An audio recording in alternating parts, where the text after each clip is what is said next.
In this video, I'm going to give you the answer of this question. The question is, what Rolling Stones song did Keith Richards write in his sleep? Well, now I'll give you the answer of this question, and the correct answer of the question is, I can't get no satisfaction. Well, now I'll give you that's the answer of the question. Hi, thank you so much for watching this video.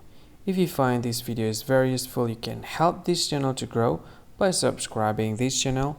Please this subscribe button and don't forget to like this video. And if you find this video is not really good, or you don't really like this video, or you kind of feel that it's a little bit offensive or something like that, you can click this one, dislike button. You can do that anyway.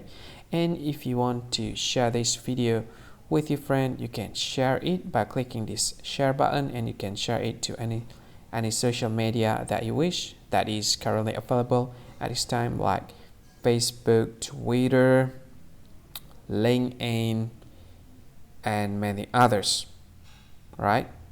And if you want to add this video to your playlist, you can click this one. You can watch this video later, and you can find more options by clicking these three dots.